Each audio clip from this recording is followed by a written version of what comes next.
Hello student, आज हम पढ़ेंगे वाटर सॉल्युबल बेसिस, जिन्हें हम एल्कलीज भी कह देते हैं। हिंदी में से समझ लेते हैं पानी में घुलनशील क्षार, जिन्हें एल्कली कह देते हैं। अब समझ लेते हैं वाटर सॉल्युबल बेसिस क्या होते हैं। देखिए, ऐसे बेसिस जो वाटर में डिसॉल्व हो जाते हैं या घुल जाते हैं, ठीक है, बिना किसी केमिकल रिएक्शन के, यानी उसमें ना भी हीट देनी पड़े, ना टेम्परेचर लो करना पड़े, कोई भी टाइप का केमिकल रिएक्शन ना हो और डायरेक्ट वाटर में क्या हो जाए, डिसॉल्व हो जाए या घुल जाए। तो इस टाइप की बेसिस को हम वाटर सॉल्युबल बेसिस कह देते हैं या एल्कलीज कह देते हैं। देखिए, इनके कुछ एग्जांपल्स हैं। NaOH सोडियम हाइड्रोक्साइड, ठीक है, Na पॉजिटिव OH नेगेटिव अलग हो गए। सेकंड है KOH potassium hydroxide, K positive OH negative. Third है NH4OH ammonium hydroxide, NH4 positive OH negative.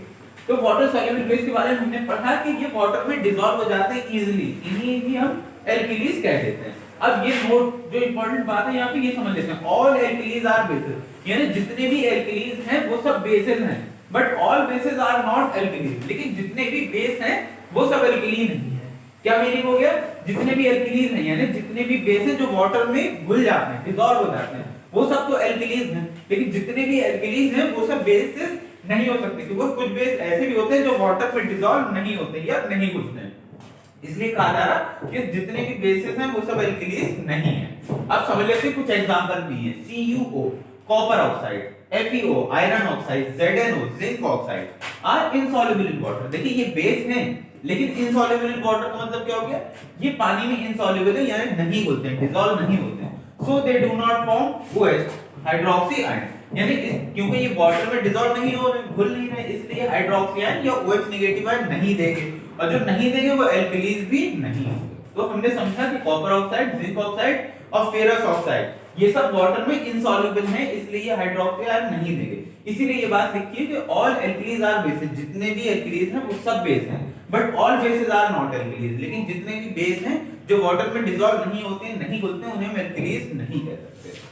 Hindi में समझ लेते हैं, पानी में घुलनशील क्षार एल्कली, वो रासायनिक क्षार जो जल में बिना किसी अभिक्रिया के घुल जाते हैं, एल्कली या घुलनशील क्षार कहलाते हैं। यानी वो रासायनिक क्षार जो पानी में घुल जाते हैं और उसमें किसी भी रासायनिक अभिक्रिया की हमें जरूरत नहीं होती, उन्हें हम एल्कली कह देते हैं। नोट, हिंदी में से समझ लेते हैं, सभी एल्कली क्षार हैं लेकिन सभी क्षार एल्कली नहीं है। वही पहले वाला रीजन कि जितने भी एल्कली हैं वो सब वाटर में डिसॉल्व हो जाते हैं, जितने भी बेस हैं जो वाटर में डिसॉल्व हो जाते हैं उन्हें हमने एल्कली कह दिया। लेकिन कुछ बेस ऐसे हैं जो वाटर में डिसॉल्व नहीं होते, नहीं घुलते, इसलिए हम उन्हें एल्कली नहीं कह सकते। इसीलिए लिखा Cu copper oxide, FeO iron oxide, ZnO zinc oxide, ये सभी जल में अघुलनशील हैं। अघुलनशील का मतलब नहीं घुलते, इनसॉल्युबल हैं, इसलिए ये OH आयन या हाइड्रोक्सी आयन नहीं बनाते, इसलिए हम इन्हें अघुलनशील क्षार कहते हैं।